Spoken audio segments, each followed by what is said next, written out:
नमस्कार, मैं हूं मृत्युंजय कुमार झा और कमोडिटी सुपरफास्ट में आपका स्वागत है। और सबसे पहले बात करेंगे गोल्ड की और सिल्वर की। सोने चांदी में आप देखिए कि एक्शन बिल्कुल नहीं है, एक रेंज बाउंड ट्रेड है। 62,100 के आसपास एमसीएक्स पर गोल्ड में ट्रेड हो रहा है और चांदी का मार्केट बहुत ही एक रेंज में है और सिल्वर में भी कोई बड़ा एक्शन इस वक्त दिख नहीं रहा है। 71,232 के स्तर पर है। हमारे साथ वंदना भारती हैं एसएमसी ग्लोबल की। वंदना जी, बहुत स्वागत है आपका। क्या करें आज के लिए सोने में, गोल्ड में?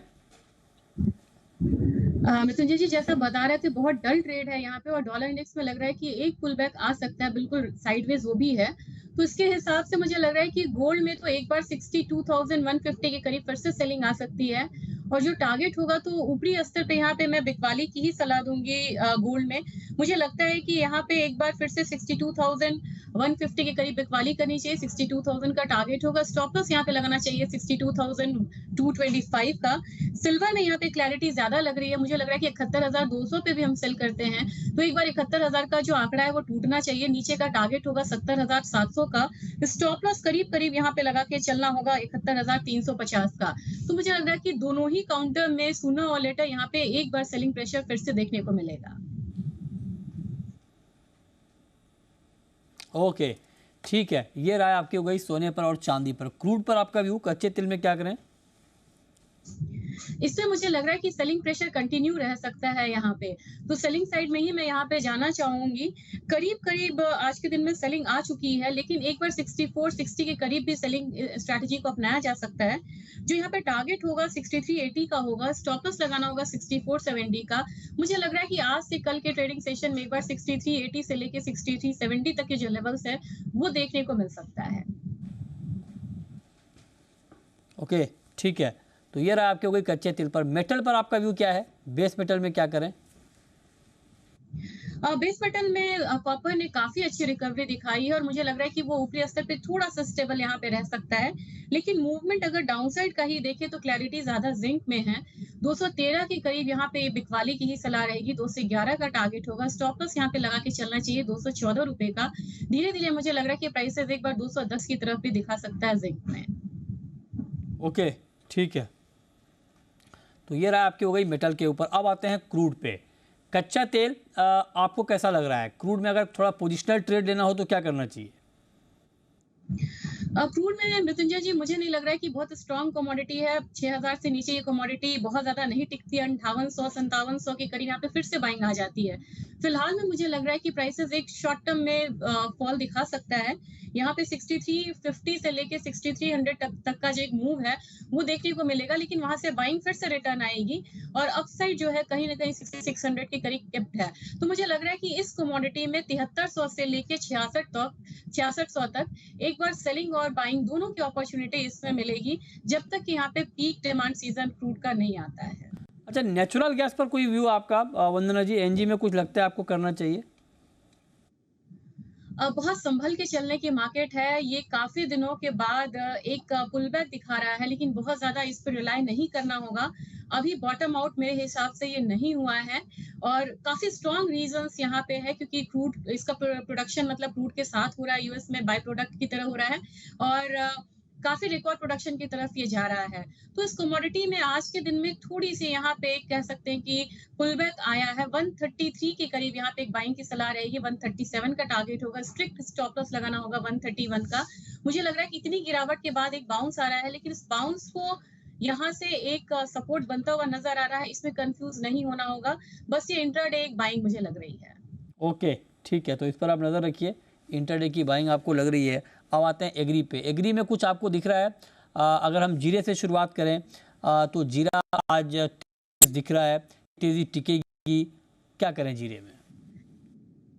मृत्युंजय जी, जीरा में हमेशा मैंने कहा है कि 25,000 बहुत बढ़िया लेवल होता है, जहां पे कि ये एक बार फिर से बाइंग दिखाता है और ऊपर की तरफ 28 से 28,500 तक का एक लेवल होता है, जहां ये फिर से रेजिस्टेंस की कमोडिटी फेस करती है।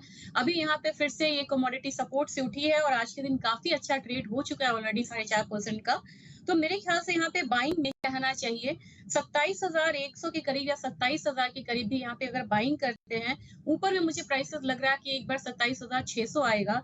स्टॉप लॉस इसके लिए लगाना होगा 26,750 का, और इस कमोडिटी में मुझे लग रहा है कि 27,500 से लेके 28,000 तक का जो लेवल है, इस हफ्ते में आता हुआ हम देख सकते हैं। तो ये जो हफ्ता है, ये रिकवरी का हो सकता है जीरे के लिए। ठीक है, ग्वार पर आपका व्यू क्या है? ग्वार में क्या करें? बड़ी शॉर्ट बाइंग इसमें मुझे लग रही है। ग्वारगम में बहुत छोटे से टारगेट के लिए बाइंग सजेस्ट करना चाहूंगी। 10,375 के करीब यहाँ पे बाइंग की सलाह रहेगी। 10,500 का टारगेट होगा। स्टॉप लॉस लगाना होगा 10,300 का। टर्मरिक पर आपका कोई व्यू वंदना जी? टर्मरिक में क्या करें? टर्मरिक अच्छी कमोडिटी है। यहाँ पे आज इसने एक अपसाइड दिखाया है। यहाँ पे मुझे लग रहा है कि पोजिशनली भी अगर बाय लेके चलते तो ये कमोडिटी स्ट्रांग है। 15,750 नेक्स्ट जो कॉन्ट्रैक्ट है उसमें मैं यहाँ पे बाइंग की सलाह दूंगी। उसमें ज्यादा मूवमेंट है, वहां पे बाइंग करनी चाहिए। मेरा टारगेट यहाँ 16,200 का होगा। स्टॉप लॉस करीब करीब लगाना होगा 15,550 का। ठीक है। अच्छा, कोरिएंडर पर मैं कोरिएंडर में अभी आपको लगता है ट्रेड लेना चाहिए शॉर्ट टर्म के लिए? शॉर्ट टर्म में बहुत ज्यादा ये कमोडिटी बिल्कुल स्लगिश हो गई हुई है मृत्युंजय जी। अप्रैल कॉन्ट्रैक्ट में मुझे लग रहा है जब तक 7620 का लेवल पार ना करे तब तक यहाँ पे बाइंग नहीं करनी चाहिए। एक बार टेक्निकली ये लेवल मुझे स्ट्रांग लगता है तो 7620 के बाद यहाँ पे बाइंग करनी चाहिए। जो टारगेट यहाँ पे होगा करीब करीब 7700 का होगा। स्टॉप लॉस लगा के चलना होगा 7585 का। ये कमोडिटी स्ट्रांग है, एक बार 78 तक दिखा सकती है, लेकिन जो ड्यूरेशन होगा ट्रेडिंग का वो करीब करीब हफ्ता से 10 दिन तक का हो सकता है। ओके, तो ये राय आपकी हो गई कोरिएंडर के ऊपर। कैस्टर पर आपका व्यू वंदना जी? कैस्टर में क्या करें? कैस्टर मुझे लग रहा है कि अब थोड़ा सा फ्लगिश होगा। काफी स्ट्रांग दिखाई थी दो कमोडिटी ने move, cotton oil seed cake और कैस्टर ने। अब यहाँ पे थोड़ा प्रॉफिट बुकिंग का माहौल बन रहा है, तो मेरे ख्याल से 5690 ये एक लेवल रहेगा जहां सेलिंग करना चाहिए। 5640 का टारगेट रखना होगा। 40 रुपए तक मुझे यहाँ पे 50 रुपए तक गिरावट लग रही है, इसके लिए स्टॉप लॉस लगाना होगा 5710 का। ओके, तो ये राय आपकी हो गई कैस्टर पे। इस पर भी आप नज़र बनाकर चलें। ये तो हमने बात की, लेकिन अब मैं थोड़ा सा लॉन्ग टर्म के पॉइंट ऑफ व्यू से आपसे बात करना चाह रहा हूँ कि ये तो ठीक है, शॉर्ट टर्म इंट्राडे की बात आपने बताई कि क्या करना चाहिए, लेकिन अगर कोई लॉन्ग टर्म के लिए इन्वेस्टमेंट करना चाह रहा हो गोल्ड में, है ना, निवेश करना चाह रहा हो, तो क्या उनको इस भाव पर इन्वेस्टमेंट करना चाहिए साल 2 साल के लिए गोल्ड में वंदना जी?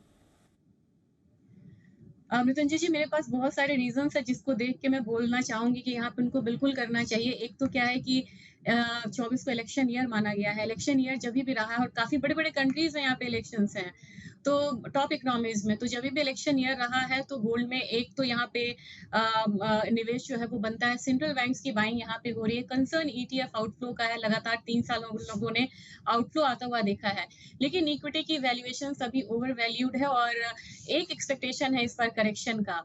तो वो करेक्शन जो है गोल्ड को एक पुल बैक देगा। एनवायरमेंट से 2 इंटरेस्ट रेट कट होने का तो इस बार बन रहा है, 3 नहीं लेकिन 2 इंटरेस्ट रेट कट अभी भी यहाँ पे एक्सपेक्टेड है।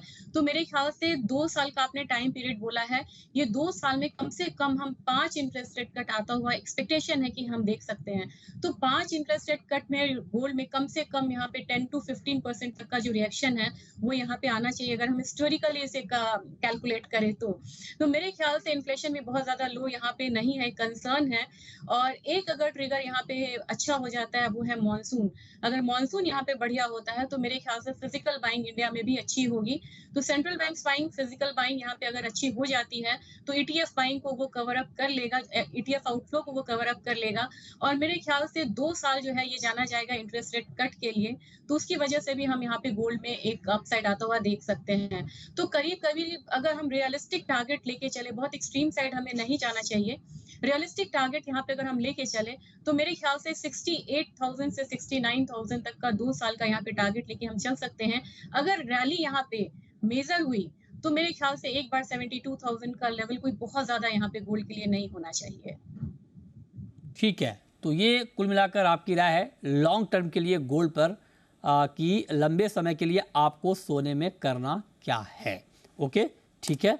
अब हम बात करते हैं खबर की। प्याज को लेकर चर्चा बहुत हो रही है, बड़ा कन्फ्यूज़न भी है एक्सपोर्ट को लेकर के। क्या ताज़ा खबर है और क्या पूरी मंशा है सरकार की प्याज को लेकर, इसी पर हम बात करेंगे। और ताज़ा अपडेट के लिए अमरीश पांडे, जी मीडिया संवाददाता, हमारे साथ इस वक्त जुड़ रहे हैं। अमरीश, बताइए क्या खबर है प्याज को लेकर? मृत्युंजय, देखिए, प्याज को लेकर एक बात बिल्कुल स्पष्ट है। सरकार का भी साफ कहना है कि 31 मार्च तक जो प्याज के एक्सपोर्ट प्रतिबंध लगा था वो यथावत जारी रहेगा। उस पर कोई भी पुनर्विचार फिलहाल नहीं किया जा रहा है, न आगे करने की कोई योजना है।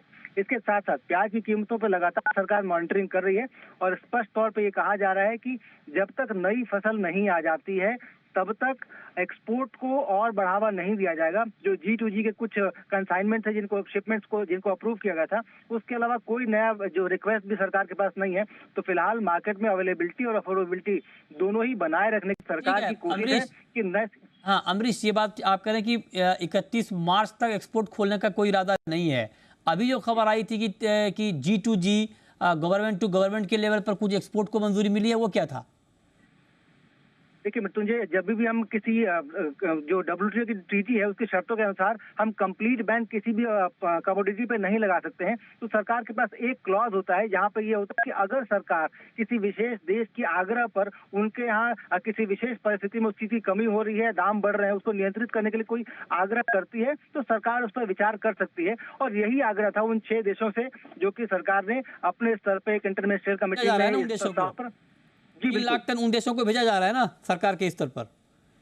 3 लाख टन का अभी तक अमाउंट क्लियर नहीं है, लेकिन हाँ ये जरूर है कि उन देशों को प्याज भेजा जाएगा, इस बात की मंजूरी दे दी गई है। अच्छा। अभी उनका जो कंसाइनमेंट है, उनका जो डिटेल्स है, रिक्वेस्ट कितनी है, वो प्याज अभी देख रहे हैं, उसके बाद इसको अप्रूव करेंगे ये। अच्छा देखिए, तो इस मतलब जो दर्शक हमें देख रहे हैं, जरा खबर को समझिए। इन दोनों खबरों को आपको ठीक से समझना पड़ेगा। प्याज को लेकर बहुत सारी खबरें आई हैं पिछले 2-3 दिनों में, बड़ा कंफ्यूजन हो रहा है। अमरीश इस कंफ्यूजन को पूरी तरह से दूर कर रहे हैं। पहली खबर तो ये कि सरकार गवर्नमेंट टू गवर्नमेंट, मतलब सरकार के स्तर पर जो एक्सपोर्ट होता है, जो एक ट्रीटी होती है उसके तहत जो अलग अलग देशों को कमोडिटी भेजी जाती है, उसके तहत कुछ देशों को प्याज एक्सपोर्ट की मंजूरी मिली है। लेकिन इसका मतलब ये नहीं है कि ये ओपन फॉर ऑल कर दिया गया है। मतलब ओपन पूरी तरह से नहीं किया गया है। मतलब कारोबारी अभी एक्सपोर्ट नहीं कर पाएंगे, जो कारोबारियों की डिमांड थी, लेकिन सरकार के स्तर पर एक्सपोर्ट को मंजूरी मिली है। लेकिन कारोबारियों के स्तर पर अभी 31 मार्च 2024 तक किसी भी तरह का एक्सपोर्ट नहीं होगा। यह बात बिल्कुल साफ है, यह आप ध्यान से सुन लें।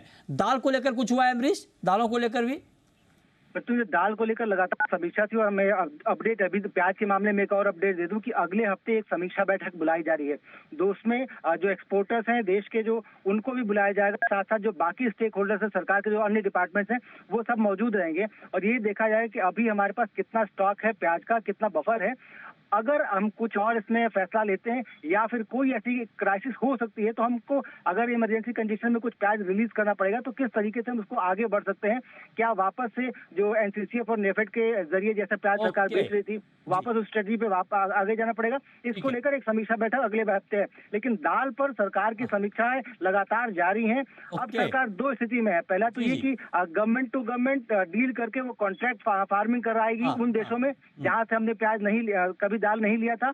इसके अलावा दाल के जो कंसाइनमेंट जो होल्ड कर रहे हैं उन पर सरकार सख्त है और सरकार की तरफ से उन देशों को लिखा जा रहा है। ठीक है, बहुत शुक्रिया अमरीश आपका इस पूरी जानकारी के लिए, और वंदना जी आपका भी शुक्रिया।